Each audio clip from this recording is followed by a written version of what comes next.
Assalamualaikum warahmatullahi wabarakatuh. Alhamdulillahi rabbil alamin. Wassalatu wassalamu ala asyrafil anbiya'i wal mursalin. Habibina wa maulana Muhammadin wa ala alihi wa sahbihi ajma'in. Man yahdillah fala mudhillalah wa man yudlil fala hadiyalah. Qala al-musannifu rahimallahu ta'ala wa nafa'ana bi'ulumihi fid dharain amin. Faslun, bermula ini adalah satu fasal pada menyatakan sabar, yakni menahan diri daripada perbuatan yang jadi keluh kesah dengan dia dengan perbuatan itu.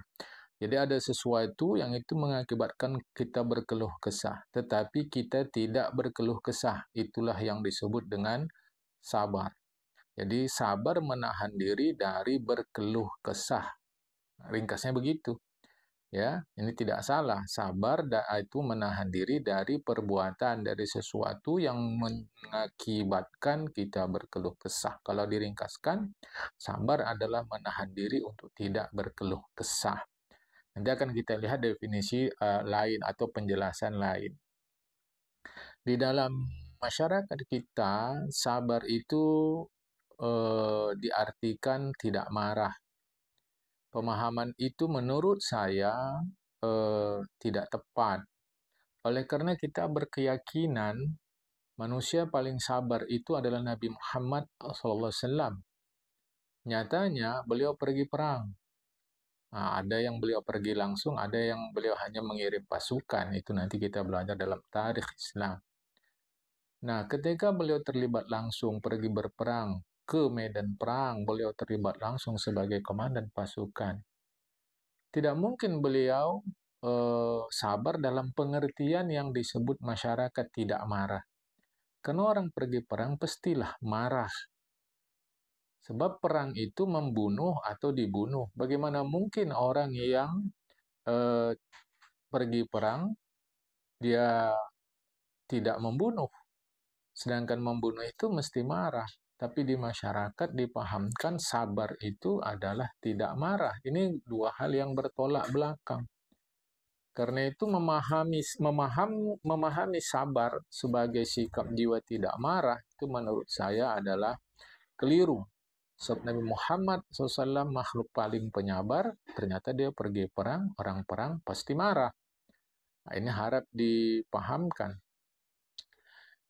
Nah, itu nanti kita kaji juga dalam bab marah, ya. Apalagi Imam Ghazali menjelaskan bahwa marah itu adalah bahagian dari manusia dan itu berfungsi sebagai wiqayah, perlindungan. Seperti seekor induk ayam yang menjaga anaknya, kalau kita lewat, apa sih dia kepakkan sayapnya sebagai upaya perlindungan, itu kena punya sifat marah. Maka marah itu penting, sehingga kalau diartikan sabar tidak marah, ini bertolak belakang. Itu seperti halnya saya memesan teh manis di kedai tetapi tidak memakai gula. Saya pesan teh manis 1 gelas tidak pakai gula. Ini kan aneh. Itu harap difahamkan. Jadi sabar bukan tidak marah. Nanti akan kita jelaskan. So, marah itu penting. Kita bisa membela kebenaran, membela harga diri kita karena punya sifat marah. Kalau tidak, kita tidak akan mampu membela kebenaran, membela harga diri kita. Itu nomor satu. Nomor duanya bahwa yang terpenting adalah iman di depan, sifat marah itu di belakang. Jadi bukan marah yang membimbing iman, tapi iman yang membimbing marah. Sehingga marah itu menjadi terarah. Nah, ini harap difahamkan. Jadi sabar bukan tidak marah. Kemudian ini harap difahamkan juga. Ada di masyarakat pemahaman sabar itu 3 kali. Kalau lebih dari 3 kali lawan. Ini namanya bukan sabar, menahan marah. Ya, atau latihan sabar, tasobbaro berarti melatih sabar, bukan dia sabar. Ya, ini harap dipahamkan kepada kita, gitu ya. Jadi sabar bukan tidak marah, karena contohnya Nabi Muhammad SAW hanya sabar di belakang, marah di belakang, iman di depan. Jadi iman yang memimpin kesabaran itu, bukan malah iman dipimpin iman memimpin marah itu, bukan marah yang memimpin iman. Yang ketiga, sabar katanya 3 kali itu keliru. Sabar adalah sikap ya sikap lah, sikap atau sifat. Nah, sifat yang menjadi sikap. Bisa ya, sifat yang menjadi sikap tanpa batas. Jadi sabar bukan 3 kali. Jadi kalau ada yang meluap setelah 3 kali, itu bukan sabar, itu latihan sabar. Ini dulu poin pengantar ya. Sekejap ini akan saya sampaikan pengertian sabar. Jadi ini harap difahamkan, karena di masyarakat keliru. Difahamkan sabar itu tidak marah, sedangkan marah adalah potensi kita yang Tuhan berikan. Bagaimana kita harus tidak marah? Nah, jadi ini difahamkan. Kemudian seterusnya saya melihat di dalam tafsir Juz Amma, tulisan Al-Ustaz Muhammad Abduh ketika beliau membahas surah Wal Asri. Surah Wal Asri beliau bincang tentang sabar. Sabar itu adalah menurut beliau quwwatun lin nafsi ala ihtimalil masyaqqati fil amali thayyibi. Itu nomor 1. Jadi sabar itu quwwatun lin nafsi, kekuatan jiwa terhadap apa? 1. Ala ihtimalil masyaqqati fil amali thayyibi. Menghadapi kesulitan dalam mengerjakan kebaikan. Karena dalam mengerjakan kebaikan ini pun kita perlu mempunyai kekuatan jiwa. Sebab kalau tidak, nanti kita tidak akan teguh dalam berbuat, atau kita tidak akan mulai berbuat, atau kita malah meragukan kebaikan itu. Maka kekuatan jiwa ketika kita menghadapi kesulitan dalam berbuat kebaikan, itu disebut sabar. Jadi sabar itu intinya kuwatun li nafsi. Yang kedua, beliau terjemahkan sabar itu adalah ya quwwatun li nafsi ala ihtimalil masyaqqati fil amali thayyib. 1. Yang kedua, wahtimalil makruhi minal hirmani minal lazzati. Dalam menghadapi ketidaknyamanan karena tidak memperoleh nikmat. Jadi kekuatan jiwa menghadapi ketidaknyamanan karena tidak memperoleh nikmat. Mestinya kita dapat nikmat tapi tidak. Atau kita sedang dalam nikmat, tapi ternyata sekarang tidak.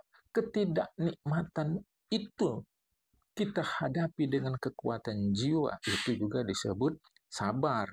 Dengan catatan ketika mendapatkannya, jika mendapatkan nikmat itu bertentangan dengan yang benar. Dapat nikmat, tapi mesti lakukan yang tidak benar. Kita tak mau itu. Itu. Jadi kita tetap nyaman. Atau tidak diperbolehkan oleh syariat, yang tidak diperbolehkan syariat yang benar. Kata syariat tidak boleh. Kita ingin nikmat itu, tapi tidak boleh. Ketika kita tidak mau menikmati itu karena tidak boleh, itu juga masuk dalam sabar bagian kedua tadi, yaitu menghadapi ketidaknyamanan karena tidak memperoleh nikmat, sebab untuk memperolehnya bertentangan dengan yang benar, bertentangan dengan syariat. Maka kita tidak mau, biarlah tidak nyaman, biarlah tidak dapat nikmat, biarlah tidak enak daripada melanggar syariat. Kemampuan kita menghadapi tidak dapat nikmat itu yang sepintas nampaknya tidak nyaman, itu juga disebut sabar. Jadi poin pertama sabar adalah kekuatan jiwa dalam berbuat baik. Yang kedua, kekuatan jiwa tidak nyaman karena dapat nikmat, sebab untuk memperoleh nikmat itu melanggar aturan yang benar atau aturan agama. Yang ketiga, sabar itu adalah kekuatan jiwa, kuwatun nafsi ala ihtimalil alami idza aradatil masaibu biduni jaz'in wala khurujin fi daf'iha anhu. Kuwatun nafsi, kuwatun li nafsi ala ihtimalil alami idza aradatil masaibu biduni jaz'in wala khurujin fi daf'iha an hududil haqqi wa syar'i. Yaitu kekuatan jiwa menghadapi rasa sakit jika tertimpa musibah tanpa panik, tanpa melalui batas kebenaran dan syariat agama dalam menghadapinya. Itu yang ketiga. Jadi inti sabar itu kekuatan jiwa ketika berbuat baik, kekuatan jiwa ketika tidak dapat nikmat karena untuk mendapatkannya melanggar syariat, kekuatan jiwa menghadapi, kalau bahasa kita menghadapi hal negatif. Nah, tanpa panik, tanpa melampaui batas agama dalam menghadapinya itu. Nah, kalau kita buat resume dari ketiga poin sabar yang dituliskan oleh Ustaz Muhammad Abduh, maka saya selalu menyebut sabar itu adalah tepat dalam bersikap. Nah, itu sabar. Jadi sabar itu ketepatan bersikap, dan itu sulit. Sulitnya mengukur tepatnya itu yang sulit. Kita pikir sudah tepat, ternyata belum. Kita pikir sudah tepat, ternyata melampau malahan. Ini yang sulit. Sehingga pemahaman sabar sebagai sebuah ketepatan bersikap itu cocok dengan surat Al-Baqarah, surat 2 ayat 45. Bismillahirrahmanirrahim.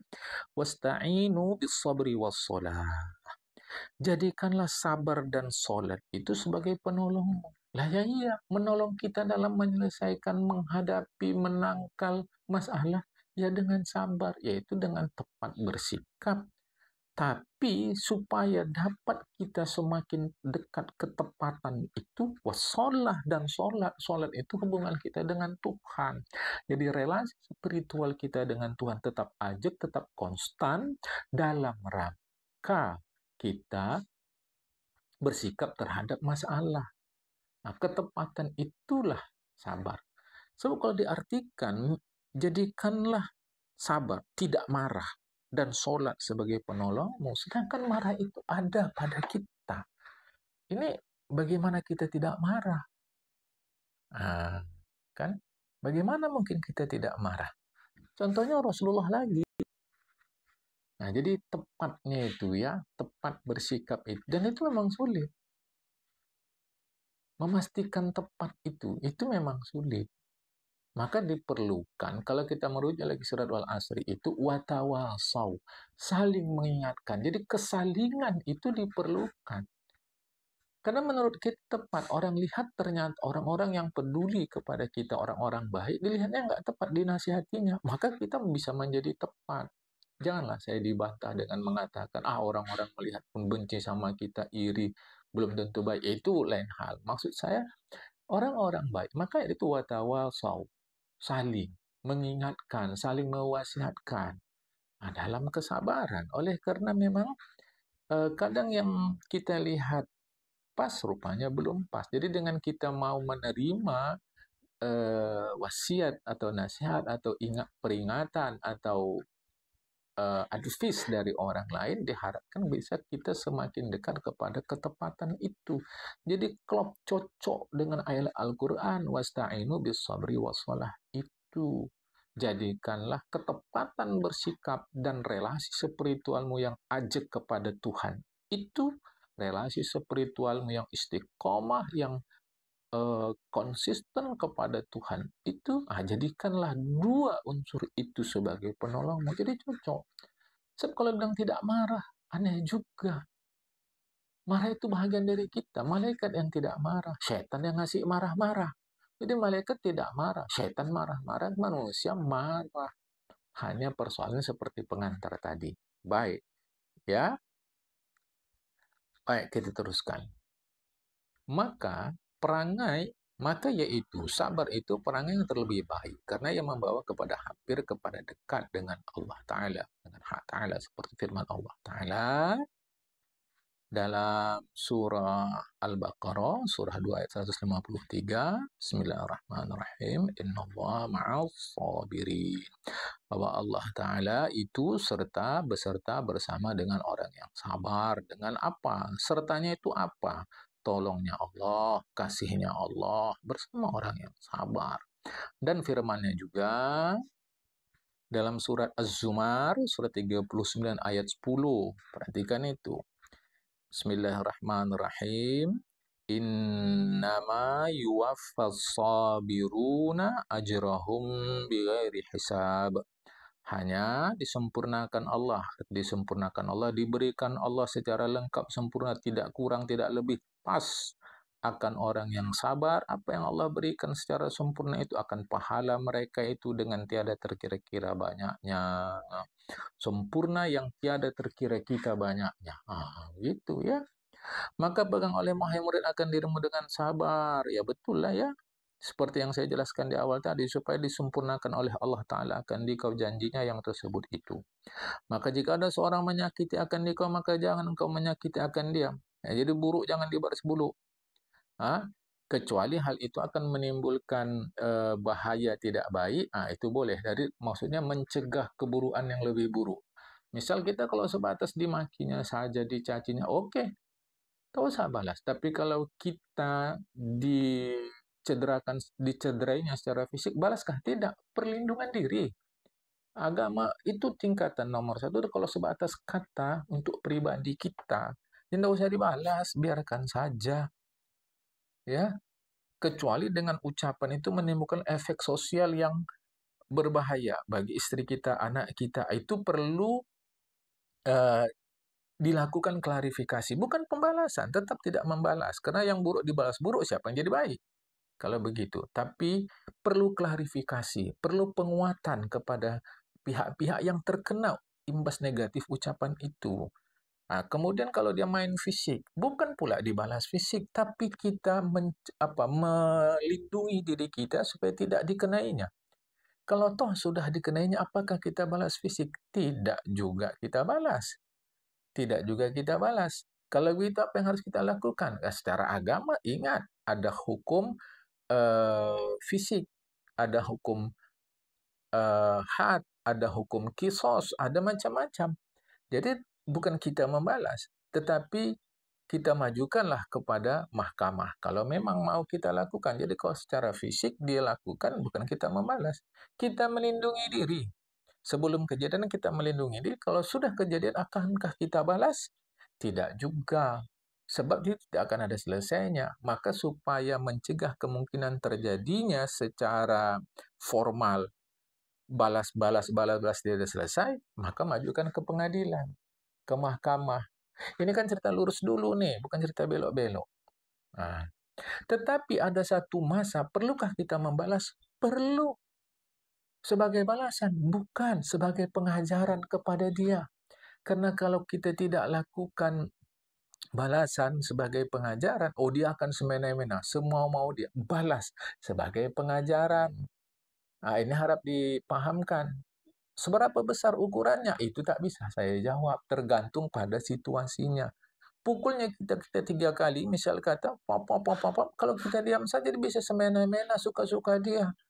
Maka perlu balas. Istilah kata kalau orang Medan ini, balasan sebagai mob saja, supaya dia jangan semau-maunya saja. Ya, demikianlah segala perbuatan yang lain, dan pandanglah hai murid segala perbuatan yang datang atasmu, sama ada yang kau kasih, kau sukai, atau yang kau benci, sama ada ia pada tutur atau pada yang lainnya, maka sekalian itu telah disurat dalam Lauh Mahfuz. Lauh Mahfuz. Kalau secara bahasa Arab, lauh itu artinya ya bisa pelat, bisa lempeng, bisa lembaran. Mahfuz terpelihara. Ini kita hanya bisa tahu sebatas yang dikasih oleh Rasulullah Muhammad SAW. Di situ tertulis secara lengkap apapun ketentuan alam ini. Ya, maka dia mahfuz, terpelihara, terjaga, terawat. Loh itu katalah sebagai lempeng, sebagai lembaran, sebagai pelat. Nanti kita pahamkan pula pelat besi, lempeng besi, lembaran atau helaian kertas, itu sebatas kata saja.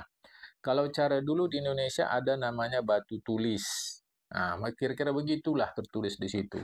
Sezaman di Medan ini pernah ada permainan anak-anak untuk menulis di situ, bisa dihapus lagi. Kira-kira begitu. Itu ya.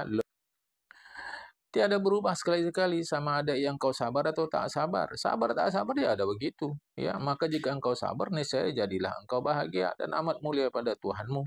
Dan jika tiada engkau sabar, niscaya jadilah engkau celaka dan amat murka pada Tuhanmu. Padahal perbuatan yang telah ditakdirkan tak dapat tiada datang atasmu. Ya, tapi saya sudah jelaskan di pengantar tadi sabar itu ya. Itu jangan itulah yang saya pahami ya. Makanya paslah kalau begini, bila sabar kita dapat ini, tidak sabar dapat ini, kan udah tepat itu. Maka tilih olehmu hai murid, dan pikir olehmu akan dia yang mana terlebih kasih kepadamu, maka ambil olehmu akan dia. Dan engkau hai murid, tiada dapat engkau lari daripada takdirnya Tuhan. Maka kita perlu bersikap saja. Maka jikalau kau pikir akan kata ini dengan sebenar-benar pikirnya, niscaya mudahlah kau tanggung segala kesukaran dan kesakitan dunia ini. Seperti hadis Nabi SAW bermula, tiap-tiap yang menyakiti mukmin hingga duri sekalipun, maka yang demikian itu adalah kafarat, penghapus dosa yang telah ada padanya.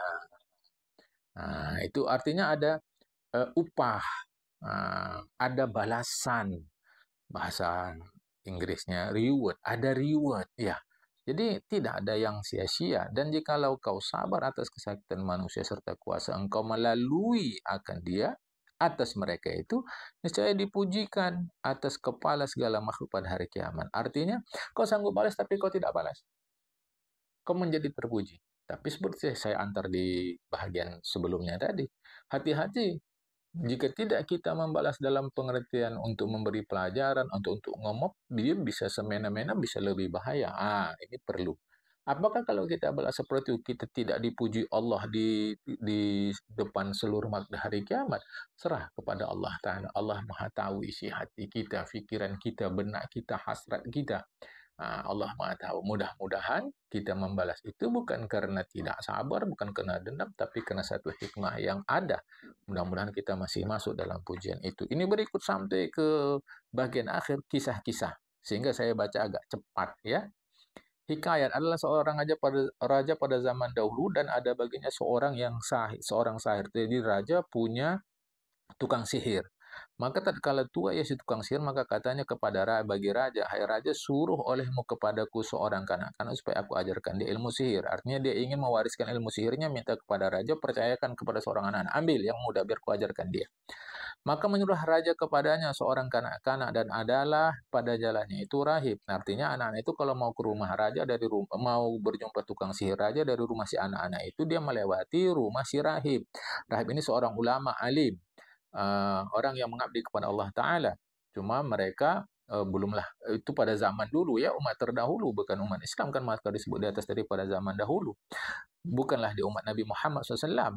Maka duduklah kanak-kanak kepadanya, dan mendengar ia akan tuturannya. Tuturan si rahib.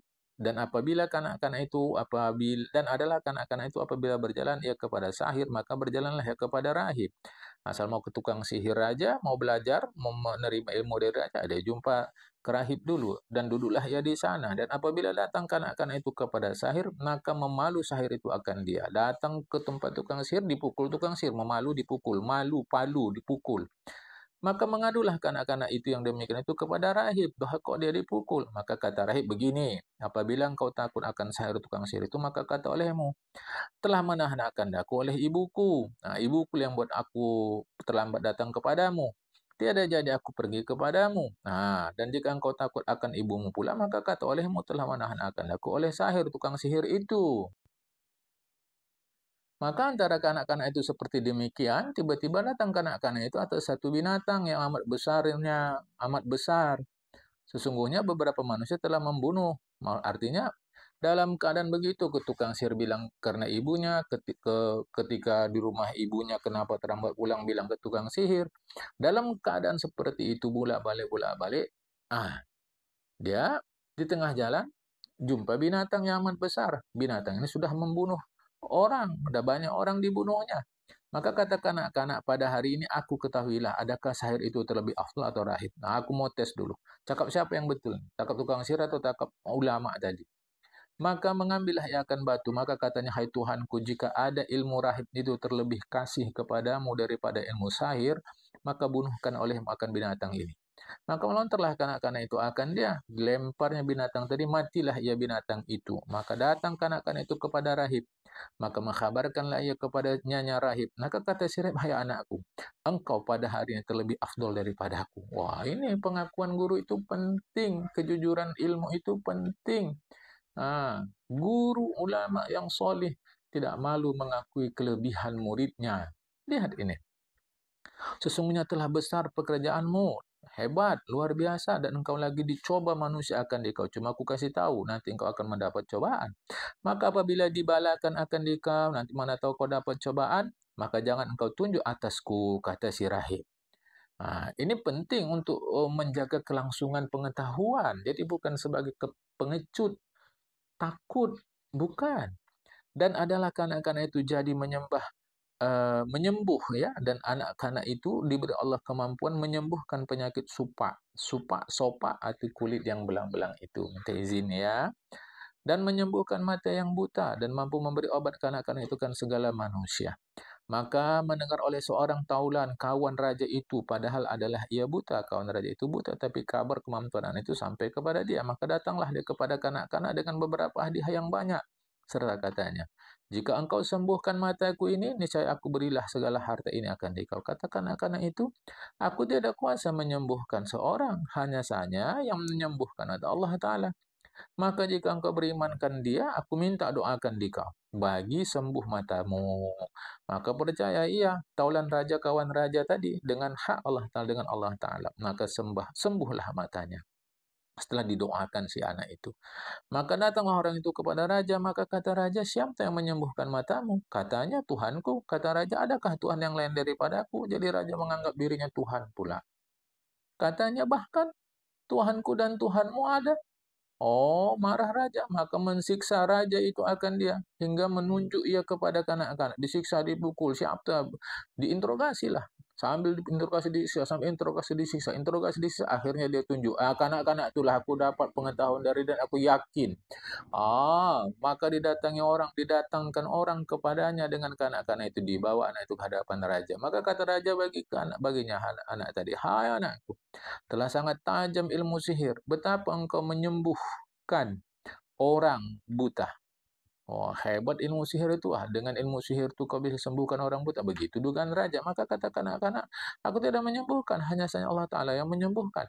Maka senantiasalah menyiksa raja itu dia akan anak tadi, hingga menunjuklah ia kepada rahib, gurunya yang mengajarkan keyakinan kepada Allah Ta'ala. Padahal gurunya tadi sudah bilang, jangan. Kelangsungan ilmu itu penting. Didatangkanlah dengan rahib. Maka kata raja kepada rahib itu, kembali olehmu daripada agamamu. Jangan kau ikutkan, karena aku Tuhan. Masa kau yakin yang lain? Maka tiada mau rahib itu kembali kepadanya. Menyuruhlah raja itu, maka disiksalah dia si rahib dengan menyisar gergaji. Maka menghantar ia pada tengah kepalanya. Artinya diletaklah gergaji di tengah kepala si rahib. Maka membelahlah raja itu akan dia. Tinggal lagi nanti kita tak perlu kita persoalkan rajakah langsung yang membelahnya atau al-gujun, itu tidak penting. Yang penting substansi kisah.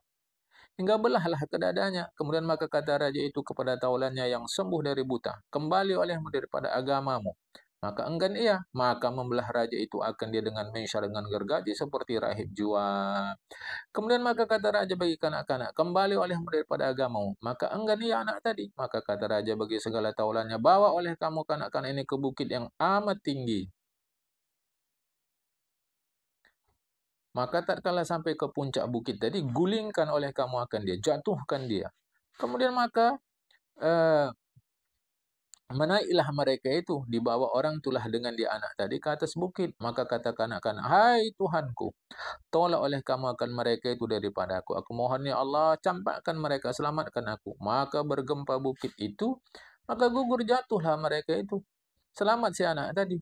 Hebatnya, maka datang kanak-kanak itu kepada raja. Maka kata raja itu, apa yang diperbuat sahabatmu dengan dikau? Apa yang diperbuat tadi pengawal-pengawalku yang akan menjatuhkan, menggugurkan, mencampakkan kau dari puncak bukit supaya mati kau? Apa yang kau buat kepada orang itu? Maka katanya, jawabnya, telah menolak mereka itu oleh hak Ta'ala. Allah Ta'ala yang mencampakkan mereka. Oh, baik. Kata raja, bagi taulannya pula. Nah, bagi petugas-petugasnya, maka pergi oleh kamu dengan kanak-kanak ini ke laut, bawa dia ke laut. Maka jatuhkan oleh kamu ke dalamnya, campakkan dia ke laut. Begitu supaya mati tenggelam. Maka pergi mereka kepadanya. Maka kata kanak-kanak itu, hai Tuhanku, tolak olehmu daripadaku segala mereka itu. Maka terbelahlah perahu. Maka karam mereka itu dan kembali kanak-kanak itu kepada raja serta katanya, adalah segala mereka itu sudah karam, tenggelam. Maka katanya itu, engkau hai raja, tiada kuasa engkau bunuhkan daku. Jadi kalau mau bunuh aku, jangan bawa ke bukit, campak ke bawah, bawa ke laut, tenggelamkan, tidak. Kecuali hingga ini kecuali engkau perbuat barang yang aku kehendak. Kalau kau mau bunuh aku, ikut cakap aku. Katakan, maka himpunkan olehmu akan segala manusia pada padang, arti pada padang lapangan luas. Yang satu, di satu lapangan kumpulkan semua manusia. Dan engkau sula akan daku. Engkau sula, engkau cucuk. Sula itu cucuk, bahasa kita Melayu lama, cucuk. Engkau cucuk akan daku pada cawang kurma, di cabang kurma, di pohon kurma lah ringkasnya. Nanti kalau saya bilang cabang, dibilang pula ya lembek lah cabang. Berat anak itu. Di pohon kurma, cucuk, tap, diikat di kurma, di pohon kurma. Kemudian ambil olehmu akan panah, maka hantar olehmu akan mata panahnya pada busur. Artinya ambil panah, letak anak panahnya di busur tadi. Maka katakan olehmu, kau mau melepaskan aku, membunuh aku. Waktu mau melepaskan, ucap Bismillah, dengan nama Allah Tuhan kanak-kanak. Maka lontarkan olehmu dengan dia, panahkan. Niscaya ketika itu dapatlah engkau bunuh akan daku. Syaratnya, dengan anak panah yang kau panahkan itu, waktu mulainya baca Bismillah. Bismillah. Bismillah, Tuhan kanak-kanak. Bismillah, ilahul walad. Ya. Kemudian maka memperubah raja itu seperti demikian, dan kata itu, Bismillah, Tuhan kanak-kanak. Maka melontarlah, melepaskanlah raja itu dengan panah tadi. Maka kenalah ia panah itu pada otak si anak, lalu matilah ia. Nah, orang yang melihat, inilah masyarakat yang cerdas ini. Walaupun rakyat jelata, mereka cerdas. Maka apa kata masyarakat? Maka kata segala manusia, kami percayalah akan Tuhan kanak-kanak ini. Karena sudah dibawa ke bukit tak mati, dibawa ke laut tak mati. Dengan panah yang diucap Bismillah, dia mati. Maka masyarakat itu yakin, oh betul lah Tuhan anak-anak ini. Begitu. Maka sesungguhnya telah berimanlah segala manusia. Berimanlah orang itu. Ini anak itu cerdas, masyarakatnya pun pintar. Maka disuruh raja lah mengorek satu parit pada tengah jalan mereka itu. Yang tiada percaya, maka maka disuruhlah oleh raja mengorek satu parit pada tengah jalan mereka itu. Yang tiada percaya, maka nyalalah di dalamnya api. Maksudnya yang tidak percaya sama dia. Maksudnya gini, yang tidak percaya akan Tuhan si anak-anak disuruh raja mengorek parit. Ya, yang percaya nanti dibakar di dalam, maka dinyalakanlah di dalamnya api. Maka diperbuat mereka itu akan dia. Maka dijatuhkan, ditolakkan, dicampakkan segala mereka yang percaya ke dalamnya. Maka matilah sekalian mereka itu. Jadi ternyata ada juga masyarakat yang tetap menuhankan si raja. Maka tilaklah olehmu, hai saudaraku, akan sabar segala makhluk. Betapa ia, padahal menahan mereka itu sangat azab. Maka tiada yang terlebih ajaib, yang terlebih mengherankan, terlebih ujub, terlebih heran, maksudnya ini bukan ujub yang negatif itu, tiada yang terlebih mengherankan, mengagumkan daripada kata ini bagi orang yang ada bermata hati. Maka jika engkau sabar, hai murid, seperti sabar kanak-kanak, niscaya engkau sepertinya pada keramatnya dan mulianya pada Allah.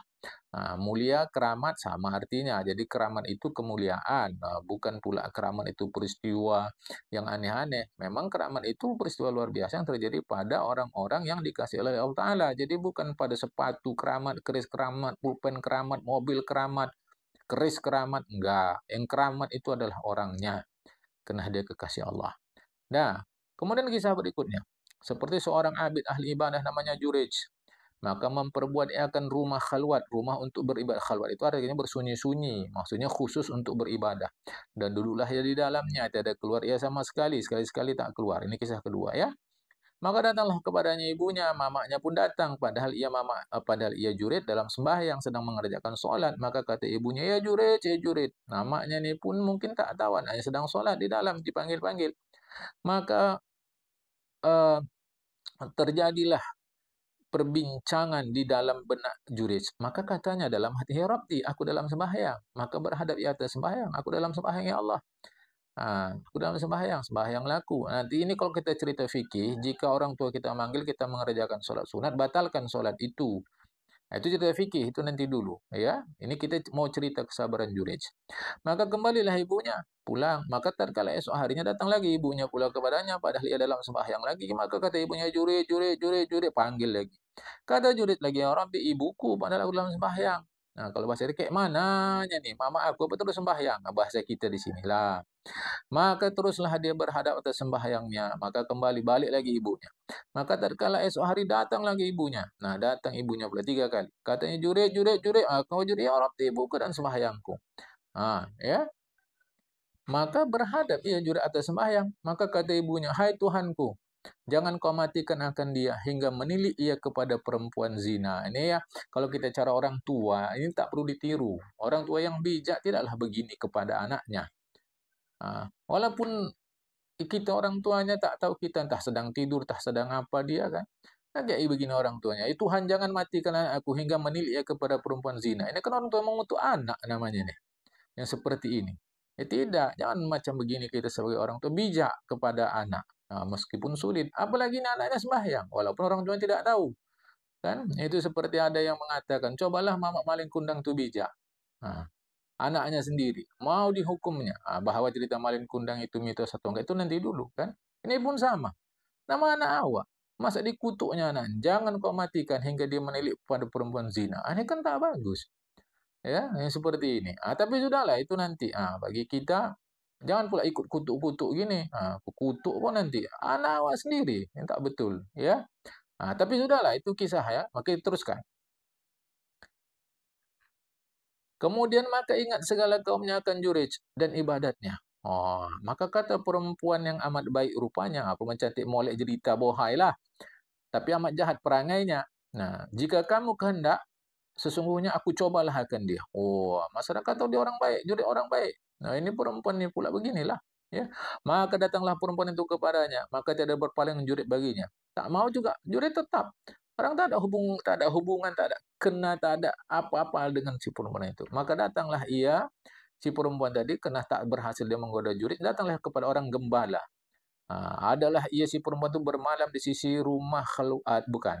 Adalah ia si orang gembala tadi bermalam di sisi dekat rumah khalwat si Jurej. Maka berzinalah perempuan itu dengan si gembala tadi. Maka buntinglah ia. Ini jangan salah baca, bisa banting. Ini banting. Banting, maka bantinglah dia. Nanti kalau kita baca banting, dibanting-banting pula. Siapa yang dibanting, siapa membanting. Ini bunting. Ini kita Arab Melayu mesti digurukan. Kalau tidak nanti mengagak-agak dia. Maka bantinglah ia. Siapa banting? Apalagi cara sekarang ada nama banting harga. Bukan, ini bunting ia. Jangan nanti pula ada alasan. Ini khilafiyah nih Pak. Tak ada, ini bunting. Bukan banting, bukan banting. Ya, apalagi ada ia sini. Kalau tak ada ia makin ngeri kita bacanya. Banting, bunting, bintang. Atau jadi hati-hati ya. Kalau apalagi nggak ada ia, bisa banting, bisa bintang, bisa buntung, bisa bunting. Ini ada ia. Bunting ia. Nanti ada lagi yang bantah nih, kasar kali Pak. Tidak, bahasa Indonesia itu bunting, itu bahasa Indonesia. Kalau hamil itu bahasa Arab. Ha alif mim lam. Hamilun itu bahasa Arab. Ini bahasa Indonesia. Melayu asli, bunting. Cuma mungkin bahasa orang sekarang rasanya macam kasar. Ya.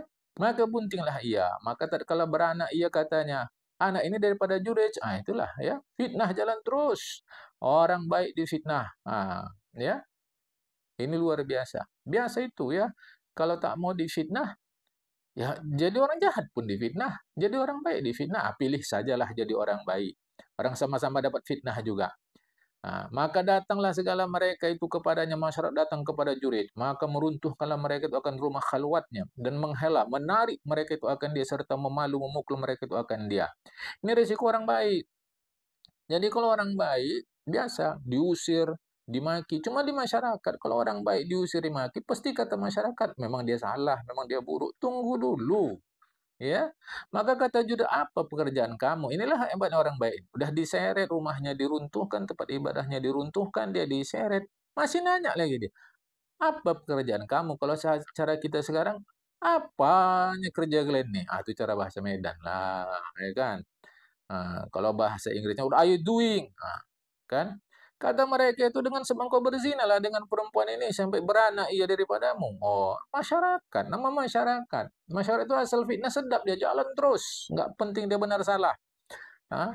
Maka kata Jurej itu, mana anak itu? Oh, maka didatangkan mereka itu akan dibawa orang. Ini dia. Maka katanya, lepaskan oleh kamu akan daku. Usah kalian tarik-tarik ikat-ikat aku. Niscaya sembahyang 2 rakaat. Ini apa ini? Ini ajaran Rasulullah. Rasulullah itu kalau menghadapi masalah, pelik masalah tadi, sulit masalah, Rasulullah sholat. Hubungan dengan Allah. Maka seperti ayat tadi lah. Surah Al-Baqarah tadi. Al-Baqarah tadi ya. Surat 2, ayat berapa? Ayat 45. Wasta'inu bis sabri was salah. Anjurin bis sabri. Dia bertindak tepat. Karena orang yang masyarakat ramai sedang emosi begini, apapun kita buat, kita salah aja. Apalagi ada tuduhan fitnah gini, apalagi mamanya ikut ngompori pula. Mamanya mulanya ini kan. Nah, percayalah orang. Apalagi tengok orang mamanya mungkin halus, lembut, rajin ibadah, rajin sedekah, dermawan pula. Oh, percaya orang. Maka juri tidak mau melawan, tapi dia sobri. Tindakannya tepat. Itu yang saya sebut tadi, as-sobri itu bertindak tepat. Dia nggak acak-acak. Mari anak itu taruh sini, aku sembahyang dulu. As-sobri was-sholah. Sembahyang dia 2 rakaat. Maka tatkala selesai daripada sembahyang itu, maka datanglah jurid itu kepada kanak-kanak tadi.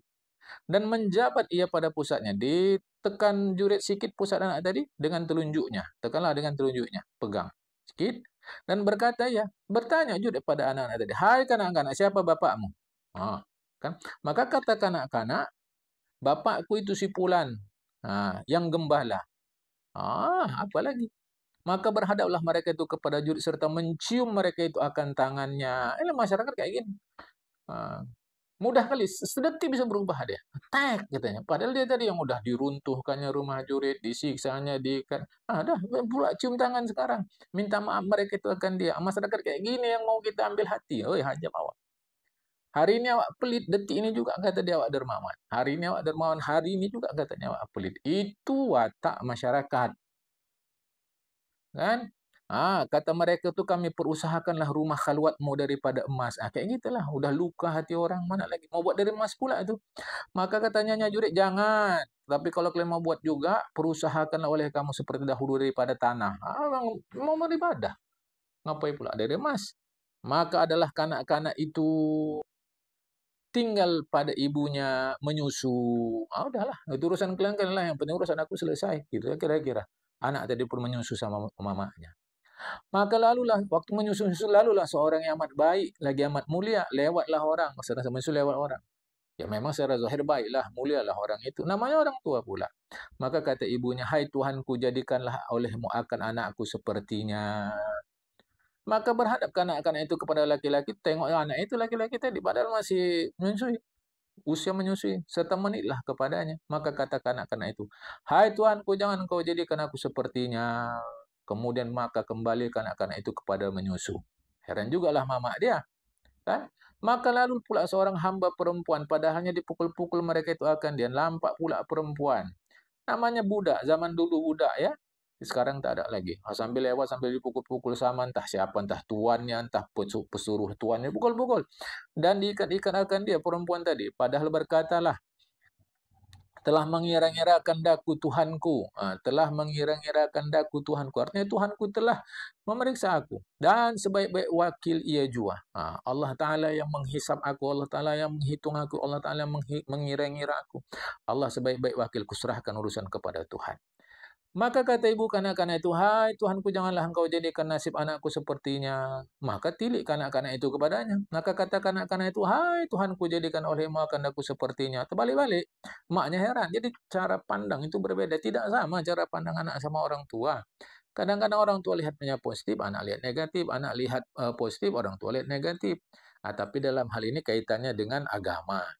Maka kata ibunya, mengapalah kau kata seperti demikian? Ku bilang A, kau bilang B, ku bilang B, kau bilang A. Ku bilang ke kiri, kau ke kanan, ku bilang ke kanan, kau ke kiri.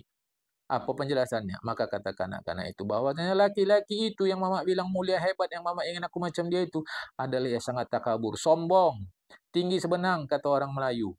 Ya, Maka kataku, jangan ya Tuhanku engkau jadikan akan daku sepertinya. Sedangkan dan adalah hamba perempuan itu mengata oleh mereka itu berzina. Dituduh orang tuh dia berzina, dituduh orang tuh dia mencuri. Padahalnya tiada dia berzina, tiada dia mencuri. Maka kataku, jadilah oleh kamu ya Tuhanku akan daku sepertinya. Nah, apa maksudnya? Bersih dari tuduhan. Nah, bukan maksudnya sepertinya diikat, disiksa. Bukan itu. Bersih dari tuduhan. Dan dia dapat pahala di sisi Allah Ta'ala.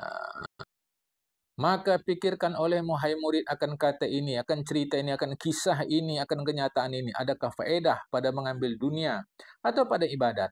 Adakah faedah pada sabar atau tiada? Hai saudaraku, jangan kiranya engkau terpedaya dengan dunia ini dan kasih olehmu akan dirimu, dengan kau hilangkan dunia ini pada hatimu dengan sungguh-sungguh. Kita udah ngaji zuhud ya. Ini sambungannya sabar. Nah, jadi kombinasikan zuhud dengan sabar itu, niscaya kau dapatlah seperti dapat oleh orang yang dahulu-dahulu daripadamu. Wallahu a'lam. Akan datang ngaji kita syukur. Apakah syukur sama dengan syukuran? Nah, itu kan kita kaji akan datang. Sampai sini dulu. Assalamualaikum warahmatullahi wabarakatuh.